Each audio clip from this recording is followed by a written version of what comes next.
Boa noite, sejam todos muito bem-vindos. Eu sou a Daniela Assad, oncologista clínica, médica do Centro de Oncologia do Hospital Sírio-Libanês de Brasília e serei a moderadora do encontro desta noite. Em nome do Centro de Oncologia do Hospital Sírio-Libanês, agradeço a participação de todos que nos acompanham online. Sabemos que a saúde não pode esperar. Por isso, no mês em que celebramos a luta contra o câncer de mama, chamamos a atenção para os principais cuidados com a saúde feminina por meio de duas ações fundamentais: a prevenção e o rastreamento. Ao longo de todo o mês de outubro, compartilharemos uma série de conteúdos sobre o tema em nossos canais digitais, do Instagram, do Facebook e YouTube, incluindo a realização de lives semanais como esta, com especialistas do nosso Centro de Oncologia, além da participação super especial da nossa equipe multidisciplinar do hospital. Você quer saber mais sobre todas as ações que vamos realizar ao longo do mês? Acesse o site hsl.org.br/Outubro Rosa. Mas, dando sequência à nossa série de lives da campanha Outubro Rosa, hoje nós vamos abordar um assunto super importante. Vamos falar sobre as pacientes com câncer de mama que se encontram após o tratamento cirúrgico e quimioterápico, ou seja, as pacientes que estão em acompanhamento. Agora eu vou apresentar o nosso time de especialistas, as médicas e a nutricionista que estarão conosco para compartilhar as suas experiências e interagir com vocês. Então, participem enviando suas perguntas pelo chat. Eu gostaria de apresentar a doutora Ana Lúcia Chalub. Ana Lúcia é nutricionista, coordenadora dos serviços de alimentação do Hospital Sírio-Libanês de São Paulo. Boa noite, Ana. Eu convido agora a professora doutora Cristina May, médica fisiatra, ela é coordenadora médica do Serviço de Reabilitação do Hospital Sírio-Libanês de São Paulo e do Instituto do Câncer do Estado de São Paulo, da Faculdade de Medicina da USP, e livre docente em Medicina Física e Reabilitação pela Faculdade de Medicina da USP. Olá, Cristina. Convido também a doutora Natália Polidório, médica mastologista, coordenadora do Núcleo de Mastologia do Hospital Sírio-Libanês do Distrito Federal, daqui de Brasília, minha colega, e mestre em Ciências da Saúde pela USP. E Boa também não noite. posso, boa noite. E também não posso deixar de falar da Andréa Shimada, que é a nossa participação, que vocês não estão vendo, mas que está trabalhando ativamente no nosso chat. Ela é médica oncologista, a Déia vai coordenar o chat, vai estar passando todas as perguntas que vocês vão estar nos enviando, que nós vamos estar tentando ao máximo responder. Eu gostaria agora de comentar, a gente vai começar falando um pouquinho sobre esse tema. O porquê da escolha?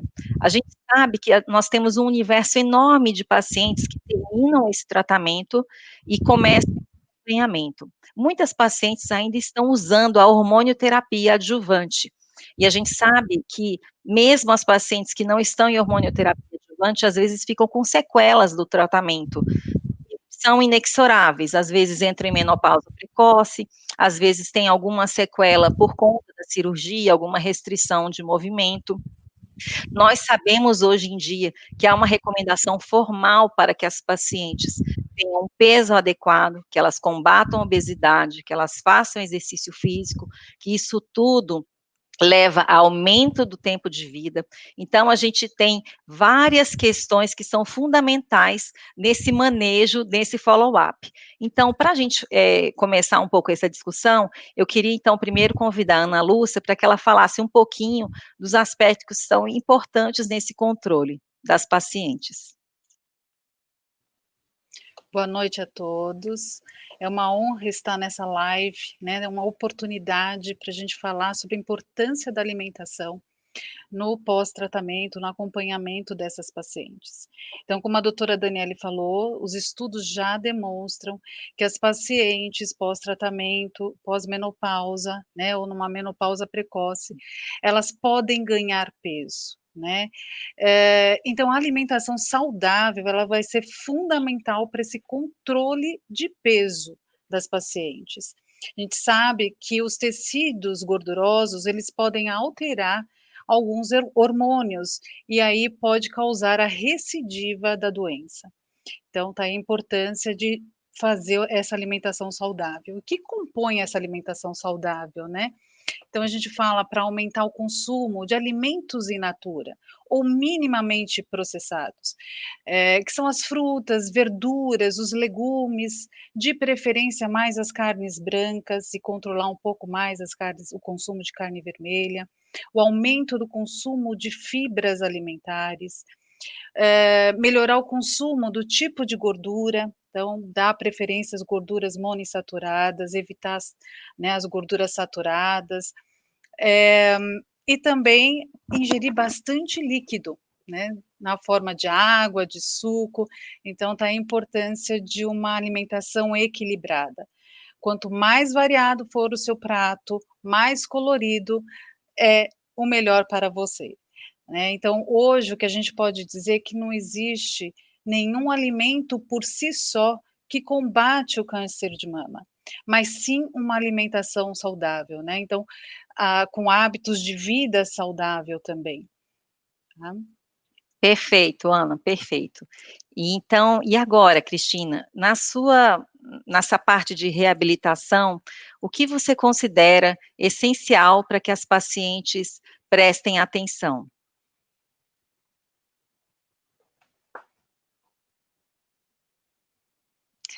Cris, tem que tirar o mudo. Isso.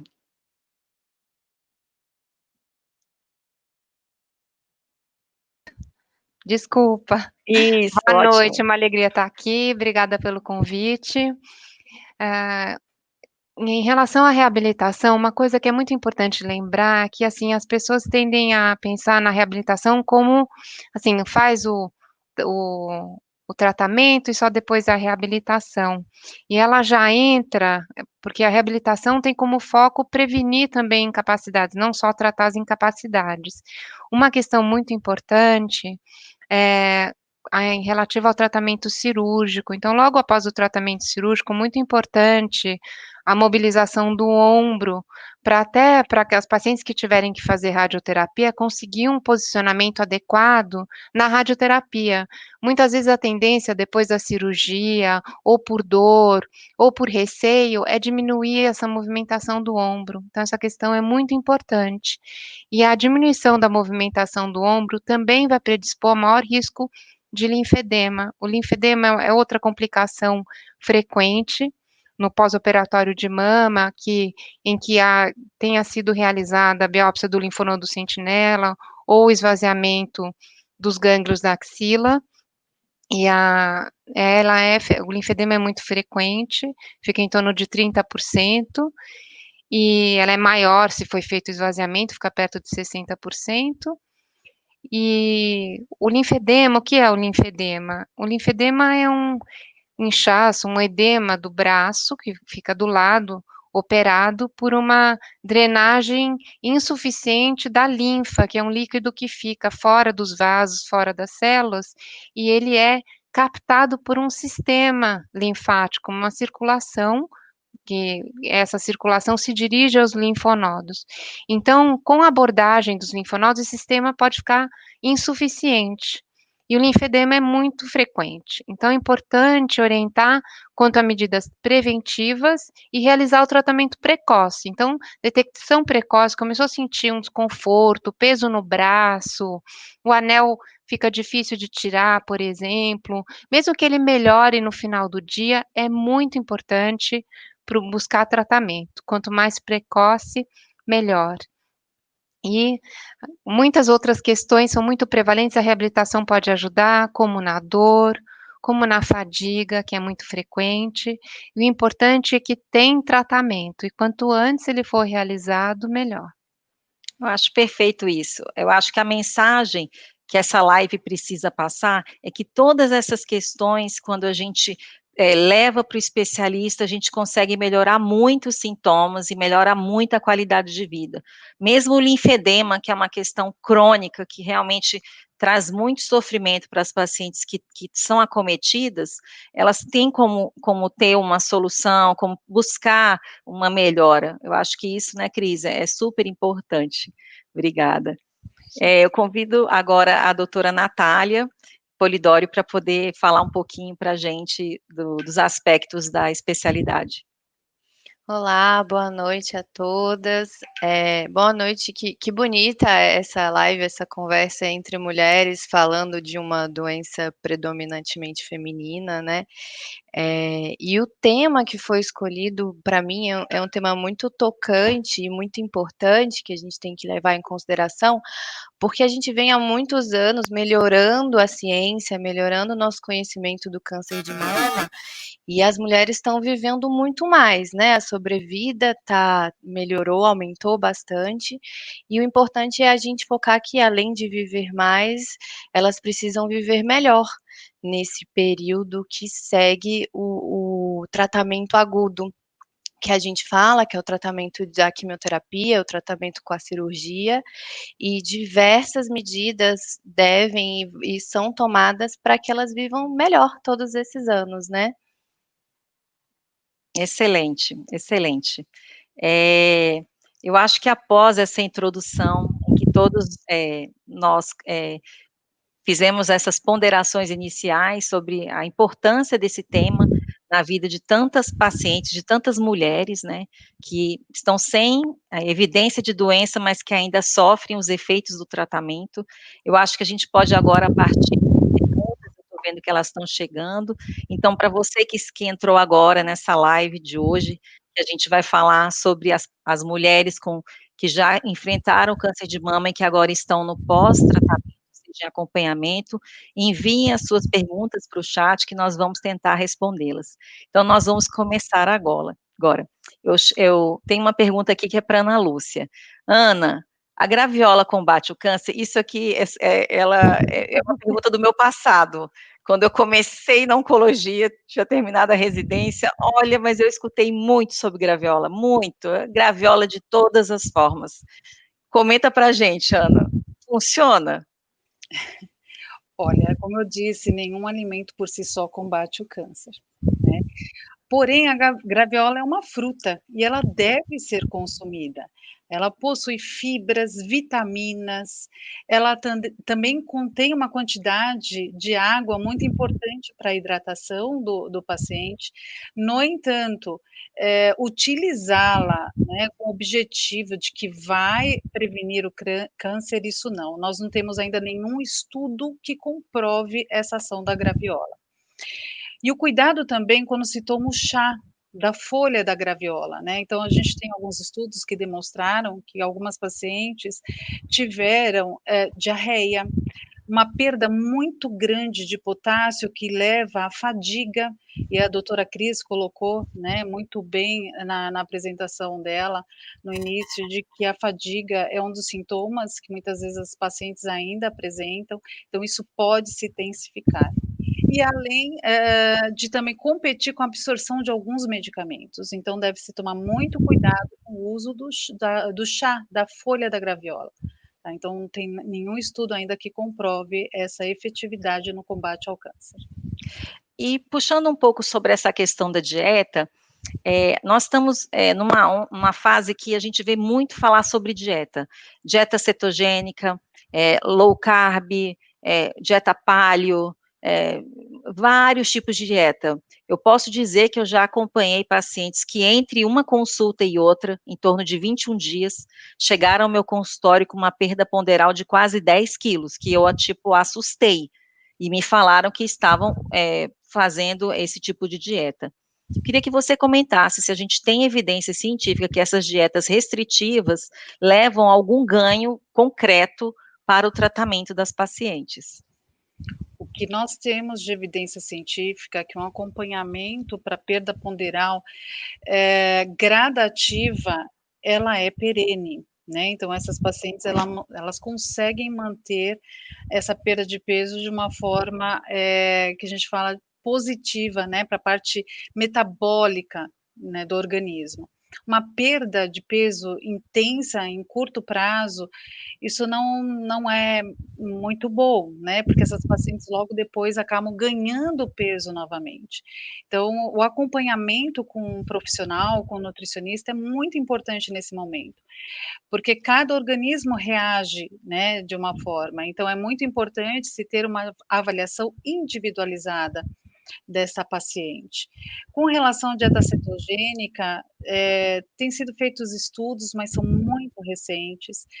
Até para explicar um pouco para vocês o que é a dieta cetogênica, é uma dieta que ela tem praticamente 90% de gordura, 6% de proteína e 4% de carboidrato, né. Então, assim, foge totalmente a todos os guidelines que nós temos na área de nutrição. Essa dieta, ela pode levar também à fadiga, em alguns casos, a perda de massa muscular, né, então não é porque uma paciente ela tem sobrepeso, obesidade, que ela não pode desenvolver um quadro de sarcopenia, que é exatamente essa perda de massa muscular, né, que isso vai, levar a uma pior qualidade de vida dessa paciente. Então a gente precisa de mais estudos com relação a essa dieta. Além de ser também uma dieta pobre em fibras, e a fibra é muito importante para essas pacientes, até para o controle ponderal, né, de peso. Também Uma é uma outra dieta pode falar. isso. Não, pode falar, desculpa, te interrompi. E ela é também, assim, é pobre em vitaminas, né, então a gente ainda tem que tomar muito cuidado com esse tipo de dieta. E essa dieta cetogênica, ela utiliza muitos alimentos ultraprocessados, né, Hum. que são as grandes fontes aí de gordura. Ótimo, eu acho que essa parte é fundamental. Eu todo dia no consultório a gente vê essa questão das dietas, e é difícil a gente falar, né, porque é praticamente uma imposição cultural, a gente vê tanta influência, rede social, de tudo, né, os pseudo experts, então eles colocam isso de uma forma que, fica difícil, né, as pacientes ficam muito vulneráveis, né, a esse tipo de informação. Uma outra questão que é super importante, a gente tem muitas pacientes, elas entram em menopausa por conta da quimioterapia, antecipam a menopausa, ou outras desenvolvem muitos sintomas de menopausa, e a gente sabe que nas pacientes com câncer de mama, nós não temos indicação de fazer reposição hormonal, com hormônios tipo estrogênio, nada disso, isso não é possível, isso é contraindicado. Então eu queria perguntar para a Natália, algumas perguntas que vieram aqui da plateia. Já vou te passar aqui. Chá de amora pode ser utilizado? É cada vez mais comum a procura do que a gente chama hoje de medicina complementar, medicina alternativa, para tentar diminuir esses sintomas, né, Dani. E cada vez ainda bem que cada vez mais a gente está tendo alguns estudos em cima disso. Mas algumas das coisas que aparecem sempre, como o chá de amora, como a maca peruana, e outras medicações que são colocadas como naturais, de alguma maneira elas vão entrar naquele ciclo hormonal, estimulando o estrogênio, que é algo que a gente está tentando combater ao máximo com o tratamento, porque essa é a maneira da gente diminuir os índices de recorrência e recidiva. Então tem que tomar sempre muito cuidado na hora de tomar essas medicações, não é o ideal. Não é porque é natural que não vai ter efeito colateral, a gente tem que ter sempre esse cuidado, né. Exato, Nath. E eu gostaria de passar para as pacientes que nós temos vários estudos clínicos, que tudo que a gente prescreve para vocês é baseado em evidência científica. São estudos com muitas pacientes que avaliam de uma forma muito séria se o efeito de cada intervenção, se isso realmente leva a um efeito positivo. E no caso dessas medicações naturais, linhaça, amora, todas essas coisas mais naturais já foram comparadas com intervenções farmacológicas, com remédios que a gente usa, muito antidepressivos, anticonvulsivantes até. Esses são os nossos arsenais terapêuticos para tratar esses sintomas de fogachos. E depois de um último congresso há 2 anos, a gente usa muito a oxibutinina, que era uma medicação usada para incontinência urinária. Então, esse nosso arsenal terapêutico, ele se mostrou realmente muito superior Os outros remédios naturais, eles funcionam praticamente como placebo. Então, não se sabe se o que essas pacientes estão tendo realmente um efeito, se é pelo placebo ou se pela medicação. Só vou somar uma questão dessa. A medicina complementar e a alternativa, ela vem sido cada vez mais procurada, e é porque de fato ela tem a sua função. Uma das opções que está aí como medicina complementar e alternativa, que tem sim já evidência científica, é a acupuntura, quando a gente está falando de sintomas, principalmente os fogachos, que são aqueles calorões que vêm por conta da medicação e da menopausa. Essa sim, a gente já tem uma comprovação e ela é extremamente segura quando eu estou falando em piorar ou aumentar o risco de um desfecho ruim em relação ao tumor. Então, dentro das armas que a gente tem, fora a terapia medicamentosa, essa é uma boa também, Dani. Com certeza, as práticas integrativas, elas vieram para ficar. Yoga, acupuntura, meditação, isso tudo realmente traz muito efeito e objetivo. Agora a gente vai passar um pouquinho e vamos mudar um pouquinho de assunto. Tem uma pergunta para a Cristina, da Ana Cristina, ó, parceira, xará. Quais as medidas preventivas do linfedema? Boa pergunta. Então, a gente já foi mais cuidadoso em relação à prevenção do linfedema, até havia antes a indicação, não medir a pressão no mesmo lado, não tomar injeções, e saiu um estudo em 2016 que desmistificou essas questões, tanto a questão da medida da pressão arterial, quanto injeções no membro superior do lado operado, e também viagens aéreas. Então, porque tem uma redução da pressão na cabine, né, isso talvez pudesse predispor. Então, essas questões, elas saíram dos cuidados. O que ainda continua? Uma questão muito importante é diminuir o risco de infecção de pele no lado operado. Então, você procurar cuidar para não ter portas de entrada. Então, por exemplo, ao fazer a unha, não tirar a cutícula, empurrar a cutícula. Então, diminuir a chance de ter uma lesão. Muito cuidado, e a recomendação é não raspar os pelos, cortar, ou muito cuidado, ou depilar com cera, mas com muito cuidado, porque você tem que evitar portas de entrada, feridas, lesões, então, passar repelente, por exemplo, se você tiver alguma picada, não coçar. Então, o desenvolvimento de uma infecção de pele pode desencadear o linfedema. Por quê? Porque o linfedema, o sistema linfático também tem uma ação na defesa. Então, se você tem uma infecção, você sobrecarrega esse sistema, infecção, inflamação. Então, essa é uma das medidas. Uma questão muito importante, durante muito tempo, houve uma questão de, não pode sobrecarregar o braço, não pode fazer exercício nenhum, não pode nem carregar a bolsa do mesmo lado.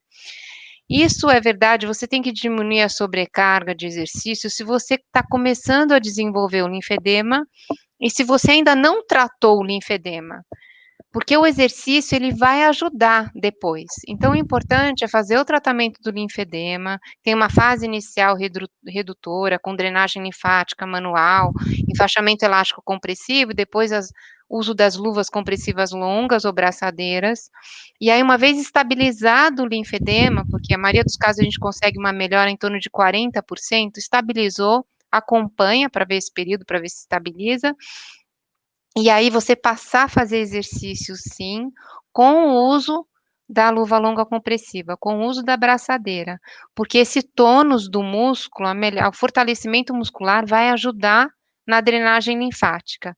Então, muitas coisas foram se modificando ao longo do caminho. Então, essas informações são muito importantes. Agora, esse cuidado tem que se manter, não é só no pós-operatório, 3 meses depois, 6 meses depois, 1 ano depois. Muito tempo depois. Excelente, Cris. E aproveitando o gancho, a Nalva Vilela perguntou, se após 6 meses da cirurgia não teve problema de linfedema, significa que não terá? É justamente E aí, isso. Cris? Não quer dizer, infelizmente, o risco ainda se mantém. E depende de alguns fatores também, além do quantos linfonodos foram retirados, se tem sobrepeso ou obesidade, aumenta o risco, se foi realizada a radioterapia. Existe até um score preditivo que foi feito por um mastologista aqui do Sírio-Libanês, que é o José Luiz Bevilacqua. E você consegue, com alguns dados, você alimenta uma fórmula, então com peso, altura para esse índice de massa corpórea, se você teve algum edema na fase precoce ou não, se recebeu, uma questão importante também, é que tem uma relação, se você recebeu quimioterápicos no lado operado, então a quantidade, então tudo isso vai numa fórmula que te diz o risco, né, se fez ou não radioterapia também. E aí tem uma estimativa, mas sempre quando acontece com a pessoa é 100%. Então esse risco é alto. Se você teve qualquer abordagem ganglionar, você tem que manter os cuidados ao longo de toda a vida. Perfeito. Agora aqui uma pergunta para a Natália.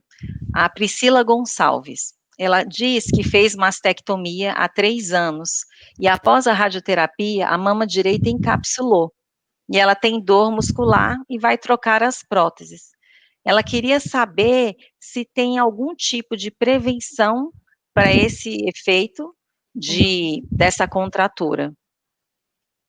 A contratura capsular da prótese, ela pode acontecer tanto nas pacientes que colocaram esse implante por conta de uma reconstrução mamária, quanto naquelas que têm um implante mamário aditivo, estético.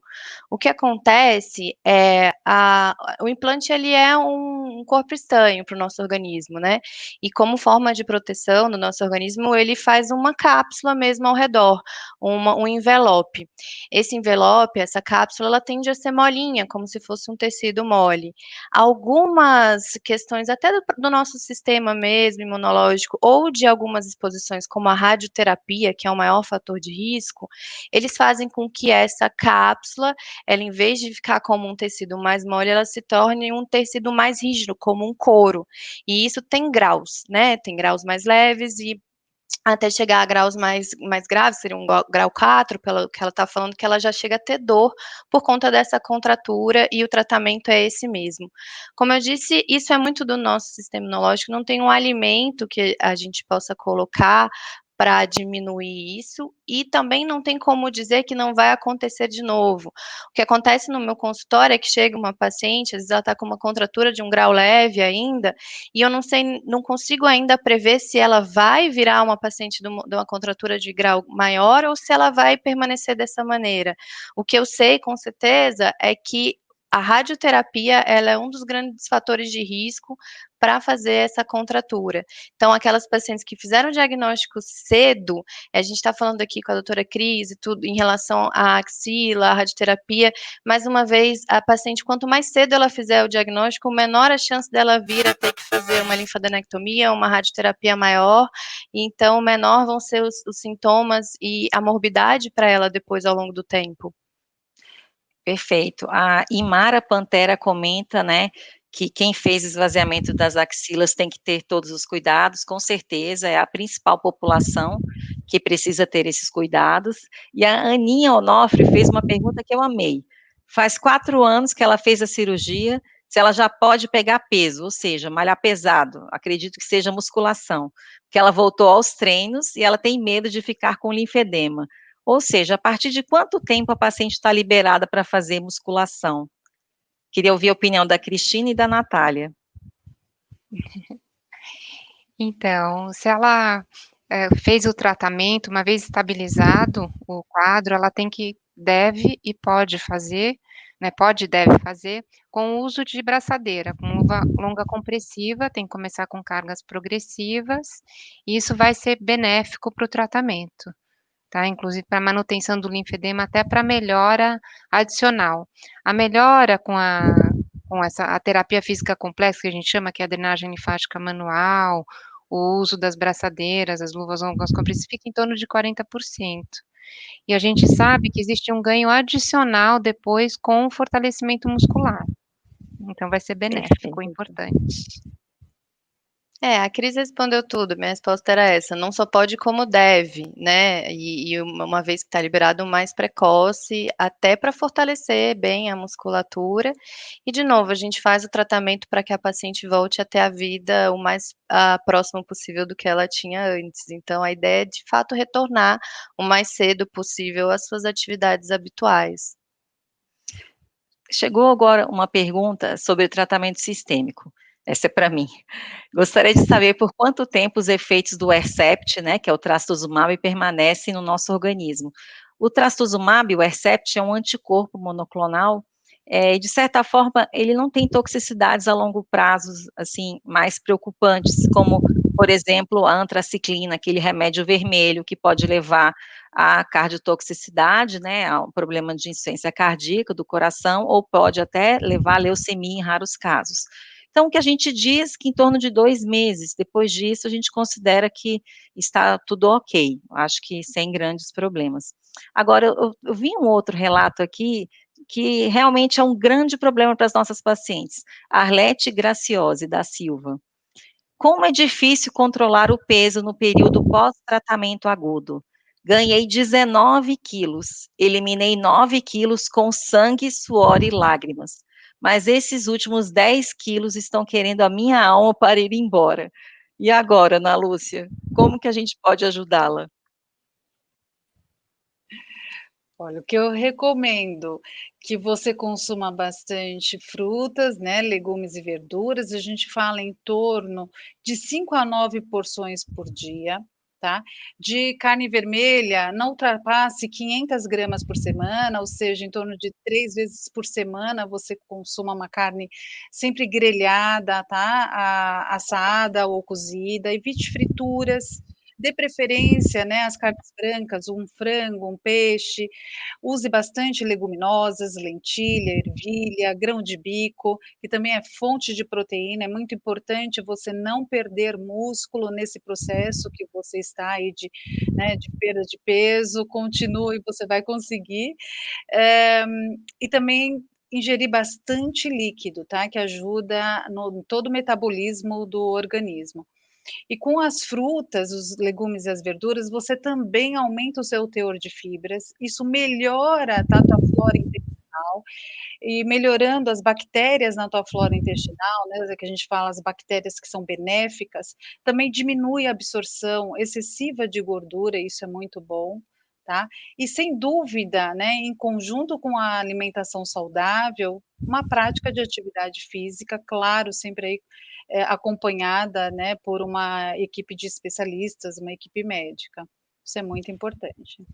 Perfeito, Ana. E pegando esse gancho, veio uma outra pergunta que também é muito interessante, porque, na nossa prática, a gente vê que as pacientes que estão usando hormonioterapia, tanto o tamoxifeno quanto os inibidores de aromatase, elas lutam para manter o peso, para não aumentar o peso. Eu observo mesmo as pacientes altamente disciplinadas, que seguem dieta, que fazem muita atividade física, elas sempre têm uma dificuldade, é uns 2 quilinhos, uns 3 quilinhos. Como lida com isso durante esses 5 anos? Eu queria saber a opinião sua, Ana, e depois da Cris. A alimentação saudável, ela deve ser feita, né, numa maior frequência, né, então a gente fala aí praticamente todos os dias. E junto com a sua família, tá, isso é muito importante, porque isso também a gente fala que alimentação saudável não é só o alimento, né, mas é todo um contexto. Então para que estimule que você sempre faça essa alimentação diariamente. Com relação ao consumo até de açúcar, que eu não comentei ainda, é muito importante você reduzir a quantidade de açúcar refinado. Então, dê preferência às frutas mais maduras para adocicar alguma sobremesa, um bolo que você faça, né. Consuma agora, né, que a gente está na época de muitas frutas, frutas congeladas, elas são doces, né, então substitua por algum doce industrializado, né, ela fica uma delícia, frutas mais maduras, uva, morango, a tangerina, na forma como se fosse um picolé, né, e aí você está ingerindo junto a às fibras. E sempre praticar atividade física, né, em conjunto com essa alimentação, isso é muito importante. Perfeito. E Cris, sobre atividade física. Então, o exercício vai ajudar demais. A gente fala a recomendação de 150 minutos de atividade moderada, distribuídos na maior parte dos dias da semana, 2 vezes por semana, ao menos, de treino de força, fortalecimento, musculação. Mas para quem está querendo perder peso, o ideal é fazer mais. E tem uma questão muito importante, positiva em relação ao câncer de mama. O exercício feito regularmente, associado a uma dieta saudável, é capaz de reduzir o risco de recorrência do câncer em até 50%. Em até 50%, porque está também associado ao nível de atividade, de exercício físico. E a gente tem que diferenciar atividade física e exercício físico, não são a mesma coisa. Atividade é todo movimento, qualquer movimento. Exercício físico é atividade física programada com um determinado objetivo. E a gente tem que atuar nas duas frentes. Fazer o exercício num bom volume, no mínimo esses 150 minutos de atividade moderada a maior parte dos dias da semana, 2 vezes de exercício de fortalecimento, mas quem quer perder peso precisa fazer mais, e também diminuir o estilo de vida sedentário. Então não adianta a pessoa fazer, eu vou fazer exercício 4 vezes por semana, eu vou fazer 1 hora, missão cumprida, acabou. E aí ela tem uma atividade muito sedentária, trabalha no computador o dia inteiro, fica sentada o dia inteiro. Isso é muito importante, você tem que diminuir o seu sedentarismo, aumentar a atividade. Ficar de pé, então você, por exemplo, você pode, quem trabalha muito no computador, comprar um suporte, ficar um pouco mais em pé, fazer reuniões em pé, vai atender o telefone, levanta, anda. Ficar de pé, você já consome 50% mais energia do que sentado. Então, associar com essas estratégias para o dia a dia. Perfeito, Cris. Agora, Natália, surgiu uma pergunta aqui da Maria Solange. O que quer dizer linfonodo intramamário que ela tanto vê nos exames de ecografia? A drenagem da mama, essa drenagem do nosso corpo, ela é linfática, ela é feita através de linfonodos. A gente fala muito da axila como uma maneira de drenagem, a maneira que a gente usa para estadiar, mas a drenagem linfática da mama não é apenas para os linfonodos axilares, né. A gente tem os linfonodos, intermamários, a gente tem supracavicular também, e dentro da mama ainda tem linfonodos que a partir deles que a gente vai para a axila e que vai para essas outras cadeias. Então nada mais é do que um componente da drenagem linfática da mama que está, ali, entremeado no parênquima mamário. Ótimo. E a Arletinha Rodrigues, olha, a Arlete, nossa paciente, perguntou para a gente, Natália, se a fisioterapia oncológica pode evitar o encapsulamento da prótese. Arlete, evitar não. O que pode acontecer é que naqueles graus ainda que como eu estava falando, primários, né, quando a gente está nos graus iniciais, ela pode ajudar que isso não vá aumentar, não vá progredir. E o ideal é que a gente faça de maneira mais precoce possível. De fato, evitar, não tenho nenhuma comprovação em relação a isso. Certo. E em relação a tatuagens, no braço em que a paciente fez a cirurgia, ela poderá fazer tatuagens? Aqui a Ana Paula pergunta e diz que retirou 4 linfonodos sentinela. Olha, eu evitaria, porque você, logo depois da tatuagem, você vai ficar com uma porta de entrada. Então, escolheria outro local, não vale a pena o risco. Então fica o alerta, no braço em que foi do mesmo lado da cirurgia, vamos tratá-lo com bastante carinho, sem, emoções. Ana Lúcia, uma outra pergunta aqui, que é o que a gente tem discutido, mas que gera muita dúvida. O uso do açúcar pode dificultar no tratamento? Bom, nós sabemos que o açúcar ele participa, de todo o processo, né, da divisão celular, então ele é muito a glicose, né, ela é muito importante nesse processo. E o excesso, pode prejudicar, então o que a gente recomenda é que dentro, de uma alimentação, saudável, a gente deve reduzir em torno de 10% do consumo de açúcar. tá? Dê preferência, mais ao tipo de açúcar que não foi tão refinado, né. Então a gente tem aí o demerara, o açúcar mascavo, que são melhores, mesmo assim consumir com moderação. O excesso ele pode ser sim prejudicial, inclusive para o ganho de peso. De preferência, não adoçar as bebidas, né, então se conseguir utilizar, né, como eu falei, frutas mais maduras, que aí traz um pouco do sabor adocicado, é melhor, tá, do que ficar utilizando, o açúcar para isso. E as frutas, quando eu falo, maduras, elas possuem muita fibra, tá, então até a absorção dessa glicose, ela vai ser mais demorada. É diferente de uma adição de açúcar em que praticamente vai ser de imediata absorção, tá, então utilizar fruta para adoçar é melhor. Perfeito, Ana. E uma outra pergunta aqui: carne vermelha prejudica no tratamento da quimioterapia? A carne vermelha, ela tem estudos que mostram, né, que ela pode,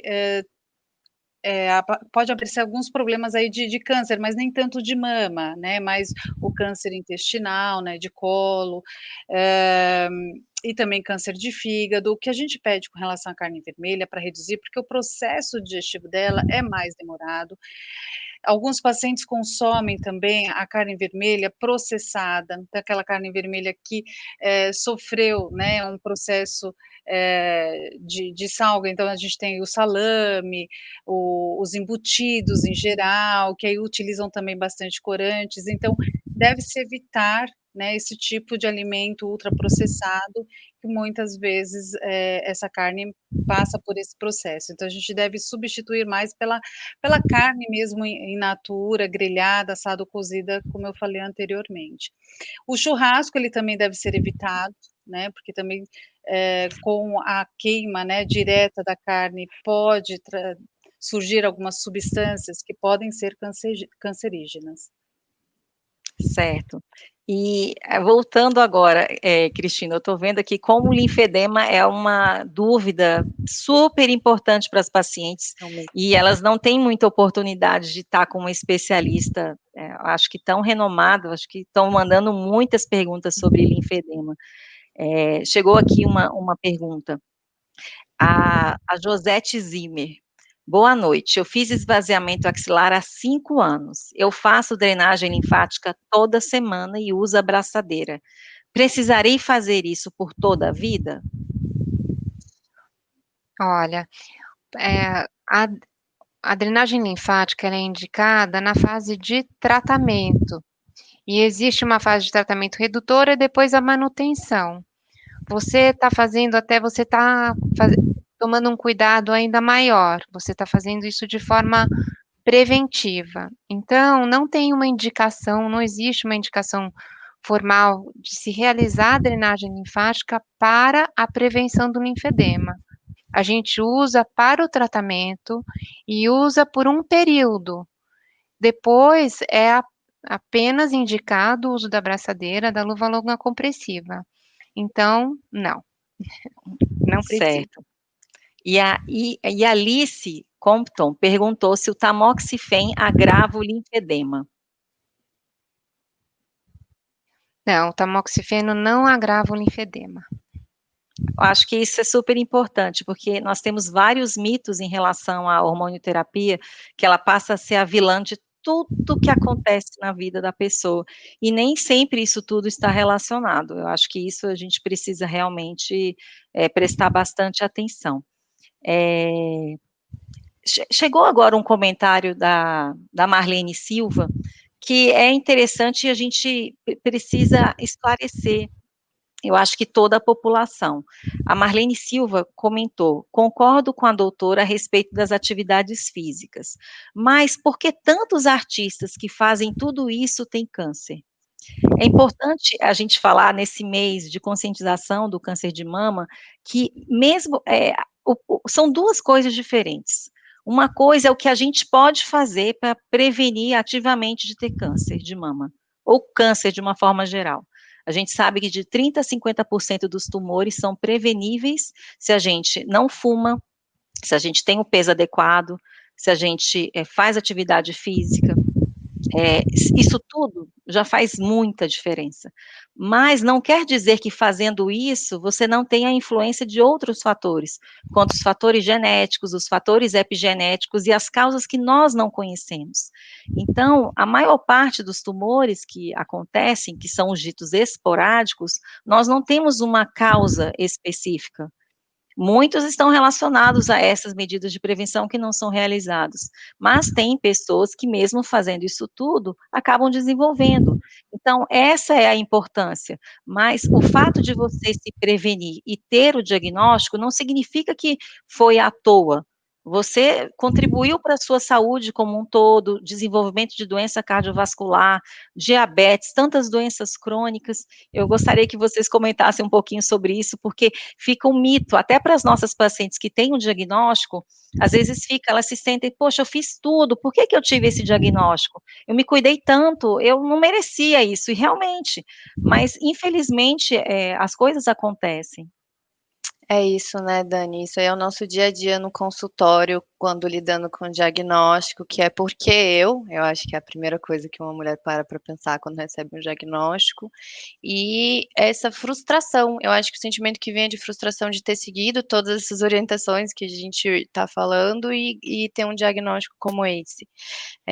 O que a gente explica é que é multifatorial, como você falou, não é como se o exercício fosse um interruptor que você desliga a maneira de ter e manter o peso e a dieta. Isso tudo ajuda com que diminua a chance, zerar é impossível, e que se por acaso vier, que seja algo mais fácil de manejar, né. Mas essa frustração do diagnóstico, ela vai vir em quem de fato segue essas orientações, e ao mesmo tempo vem a culpa de quem não seguiu. São os Uhum. 2 são as 2 cenários que a gente vê muito, também na mulher que vem com diagnóstico e fala: "Nossa, se eu tivesse feito isso, se eu tivesse feito aquilo, será que mudaria?". Talvez sim, mas de qualquer maneira, nenhuma dos 2 sentimentos, eles vão trazer pra gente uma resolução, importante. Então, tirar talvez, tentar ao máximo de tirar esses sentimentos de frustração e de culpa, e levar adiante de: "Vamos mudar agora pra frente", né. Que eu posso fazer daqui para frente para que isso tenha o mínimo de morbidade possível? Perfeito. E uma outra questão que a gente vê que muitas vezes é negligenciada no consultório pelas nossas pacientes em acompanhamento, é em relação à sexualidade. Isso muitas vezes é um tabu. Na consulta, a gente observa que se a gente realmente não pergunta ativamente sobre isso, poucas pacientes trazem isso de uma forma espontânea. O quanto que a sexualidade ficou alterada após esses tratamentos todos de quimioterapia ou hormonioterapia, como isso é difícil. Então, eu acho interessante a gente passar para as pacientes, Natália, algumas, dicas, algumas ideias de coisas que podem ajudar e também de como elas abordarem isso, às vezes com o seu parceiro, ou às vezes até com a equipe médica para poder buscar, né, um apoio. Esse momento de pós-tratamento é um momento muito de ressignificar várias coisas, né. Eu falo muito com as minhas pacientes que quando acaba o tratamento agudo, é como se elas entrassem num puerpério, porque passou aquela questão e aí vem todo um ressignificar da vida e do que aconteceu, e a sexualidade está dentro disso.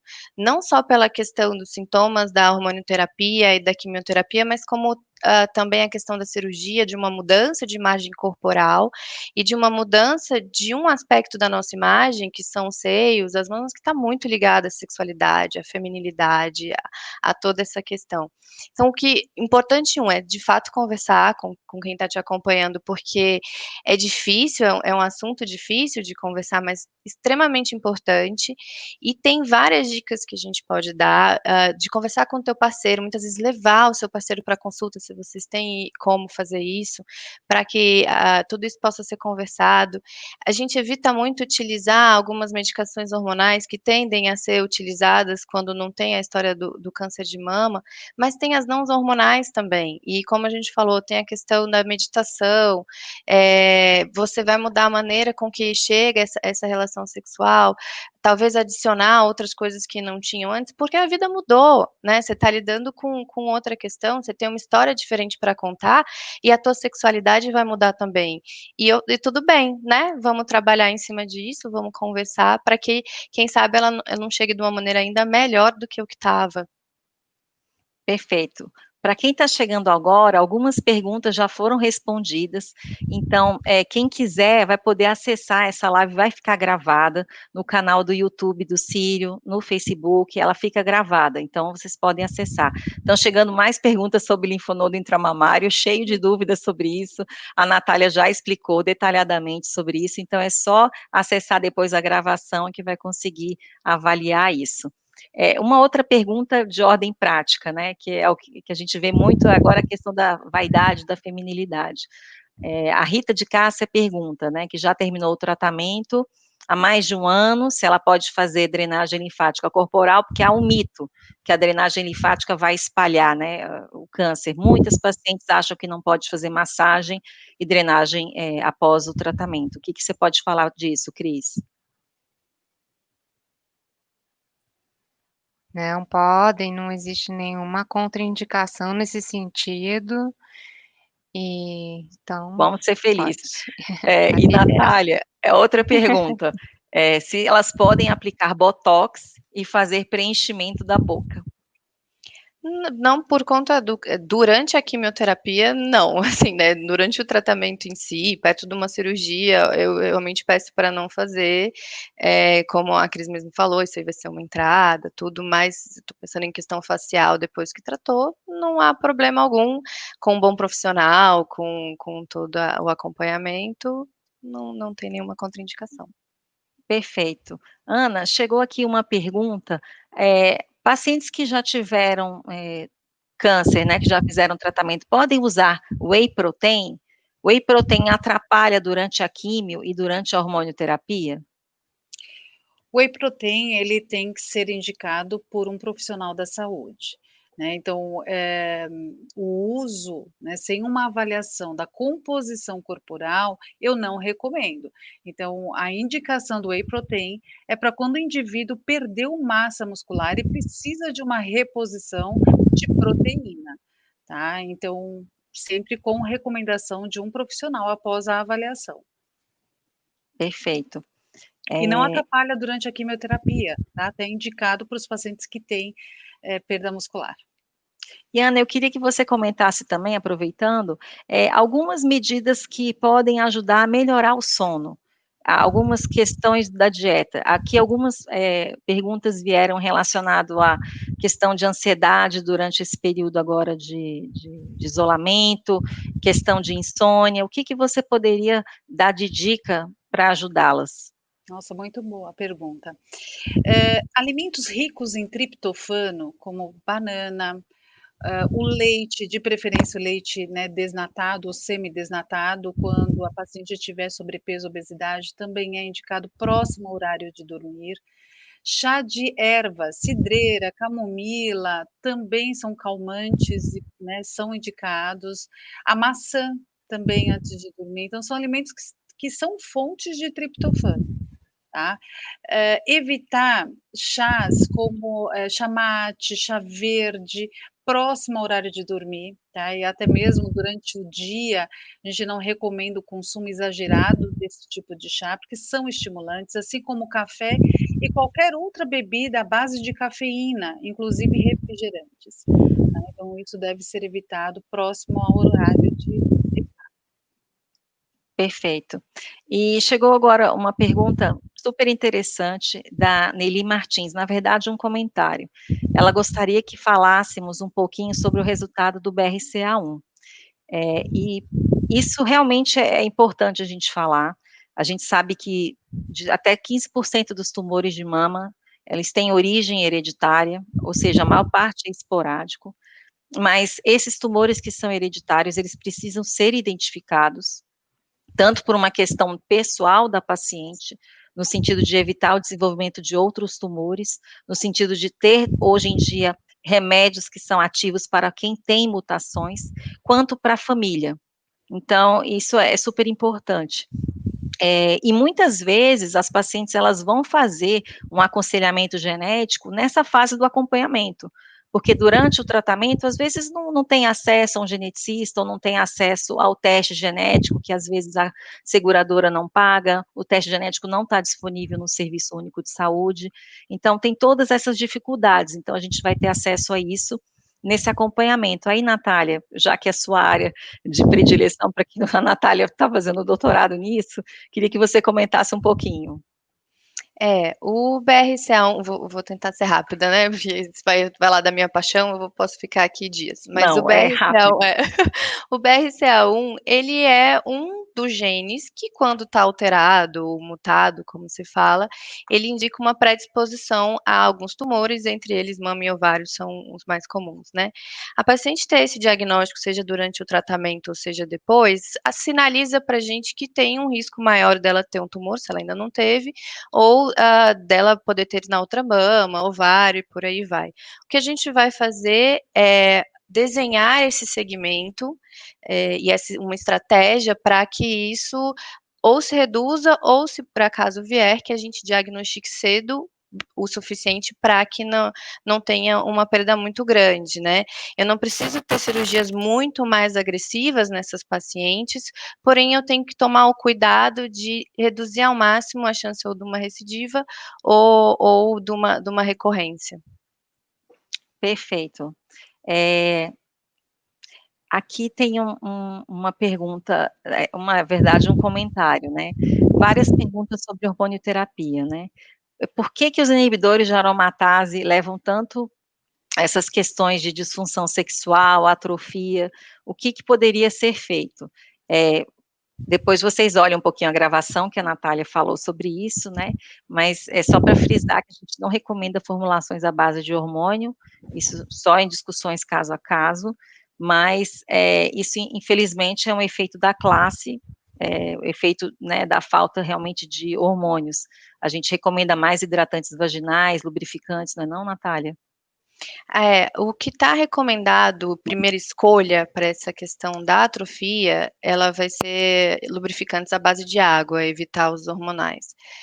A gente já vem tendo alguns estudos nos últimos anos que, como é uma absorção menor do que quando a gente está falando de hormônio oral ou injetável, da segurança. Ainda não temos toda essa segurança para passar. Se vier em supositório, é menor do que se for em creme, e tudo isso deve ser manejado junto com quem está te acompanhando. Mas tem as não hormonais e que a gente sabe que esses à base de água tendem a não responder tão bem, como a laser terapia, hoje, da mucosa vaginal, que tem ótima resposta em relação ao ressecamento. Mas vai muito além disso, né, os sintomas que a gente tem por conta da hormonioterapia. A questão da libido, às vezes a gente coloca tudo no ressecamento, né, mas a libido ela altera muito também, porque ela é multifatorial. Então eu estou vendo ali a minha questão hormonal que alterou, né, uma menopausa que veio antes, mas eu tenho também a questão como eu já falei, né, da minha autoedificação, a gente tem também a questão do parceiro em relação a tudo isso. Então vai alterar com a hormonioterapia a sua libido, com tratamento? Vai, mas dá pra gente trabalhar tudo isso sem de fato adicionar o hormônio com muito boas respostas. Agora, a gente já está finalizando, eu tenho uma pergunta para a Ana Lúcia, que é até um pouco polêmica, da Alice Compton. Com acompanhamento do endócrino, o Saxenda pode ser um instrumento para o controle de peso após o câncer? Eu acho que com acompanhamento tudo bem, mas a gente tem visto cada vez mais pessoas sem avaliações utilizando, né, essas injeções, porque vêm as amigas, né, e emagrecendo bastante. Eu queria que você comentasse um pouquinho sobre o problema disso. Olha, eu recomendo sempre, né, como primeira alternativa, a alimentação saudável, se possível passar com um profissional para calcular as necessidades, né, do indivíduo, para receber a quantidade de calorias, de proteínas e carboidrato de uma forma adequada.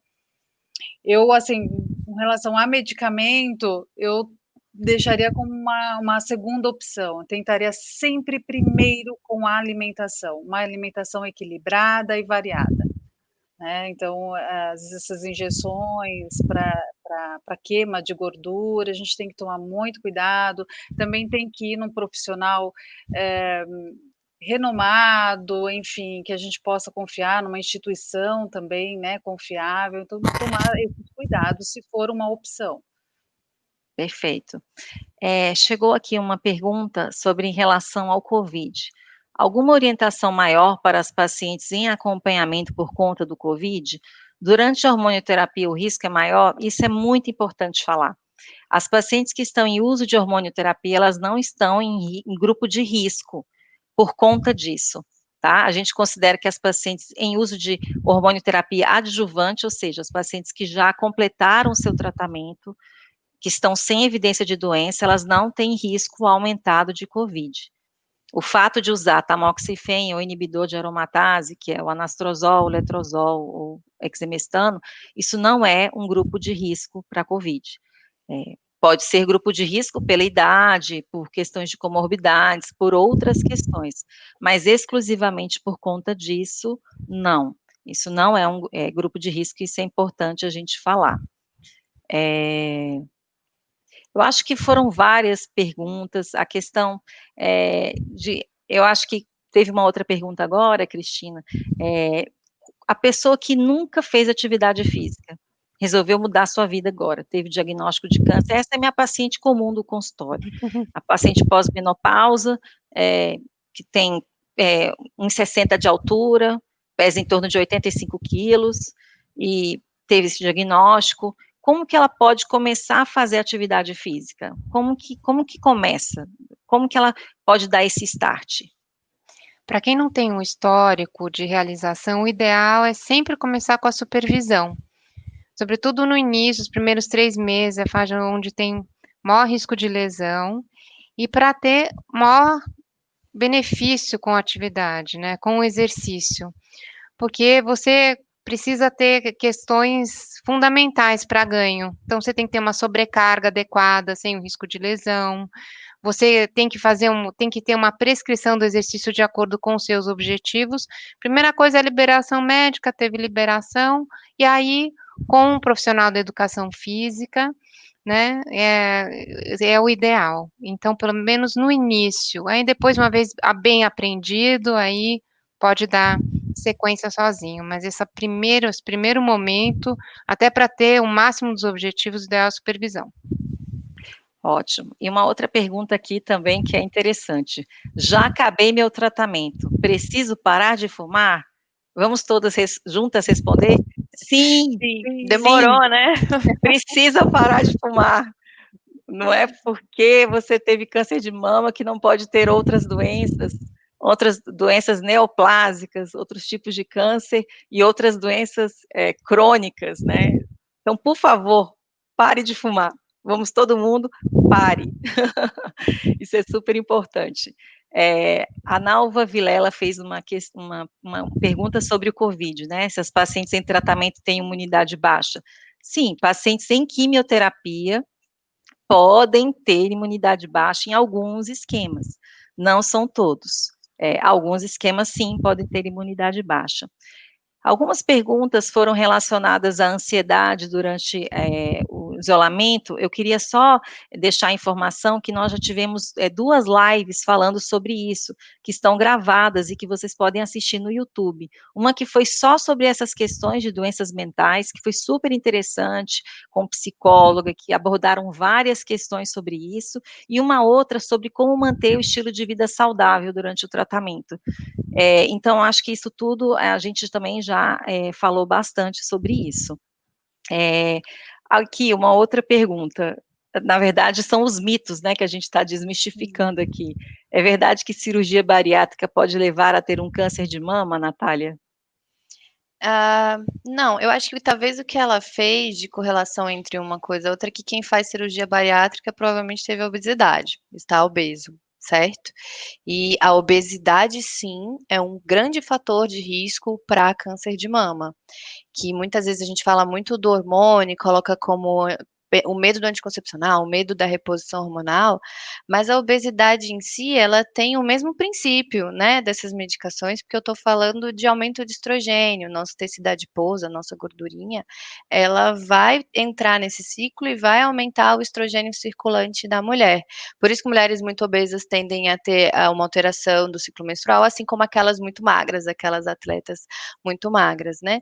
Então, se eu tenho muito estrogênio durante muito tempo, durante a obesidade, eu vou ter um risco aumentado para o câncer de mama.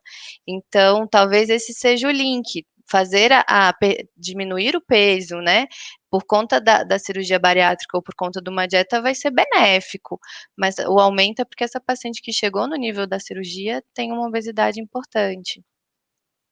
Ótimo. E chegou uma outra pergunta aqui da Jaqueline Fonseca, que é uma coisa que a gente já discutiu, mas é importante a gente falar mais um pouquinho. O índice glicêmico está muito na moda, e falam muito que o descontrole pode levar ao câncer. É verdade? Como controlar o índice glicêmico no corpo? Ana. O controle é feito com alimentos ricos em fibras, né, então uma alimentação, com frutas, alguns tubérculos que a gente fala são ricos em fibras, como o inhame, o cará, são importantes, né, reduzir aí uma quantidade excessiva de arroz, de preferência, né, arroz integral, cereais integrais, que tem um menor índice glicêmico, né, então exatamente para não fermentar, a gente fala, né, todo o processo aí que a glicose é utilizada para a divisão celular, né, essa fermentação que acontece na célula. Então é o controle realmente do consumo do açúcar simples, né, e alimentos que tenham bastante fibras que são os alimentos integrais. Perfeito, Ana. Estamos chegando agora ao final do nosso encontro, pudemos discutir bastante coisa, aprendi bastante aqui, espero que todos que estejam acompanhando nas suas casas também. Aí eu gostaria de convidar agora cada uma de vocês para tecer as suas considerações finais, a Natália. Bom, queria agradecer de novo, super privilégio estar aqui conversando com vocês e com as pacientes, é muito importante essa interação, é o que a gente sempre quer. E é isso, é lembrar que toda vez que uma paciente tem um diagnóstico, a gente gosta de conversar que é algo que tem começo, meio e fim. Mas o sentido do fim é que acaba aquele tratamento agudo e aí a gente tem um novo início, que é o início de uma vida diferente, que por mais que a ideia é retornar aos antigos, muitas vezes aquela vida antiga não te cabe mais, seja por uma questão de saúde, seja por uma questão psicológica, por tudo isso. E esse novo início, ele é muito ou tanto quanto importante aquele tratamento agudo, para que a sua vida tenha qualidade, né. Então vamos trocar isso, vamos trocar nossa alimentação, atividade física, e vamos viver mais e vamos viver melhor também, né. É essa a questão do pós-tratamento.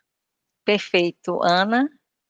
Em viver melhor, eu vou trazer para a parte mesmo da alimentação, então trazer para o dia a dia de vocês, né, o alimento in natura, né, uma grande variedade aí de alimentos durante o dia, de 5 a 6 refeições para vocês realizarem, pratos coloridos, então cada dia abuse aí de uma cor de alimento e tragam a família, os amigos para compartilhar desse momento com vocês, porque todos nós merecemos uma alimentação saudável. Então, sem alimentações restritivas, às vezes, né, dolorosas, não, a alimentação saudável ela é saborosa, ela é benéfica e, falando em ressignificar, por favor, vamos tentar entrar na cozinha, fazer um prato gostoso, né, dar essa oportunidade, desse momento que é maravilhoso, né, de fazer as preparações. Perfeito. Cristina? Não, aqui, o microfone estava deixando.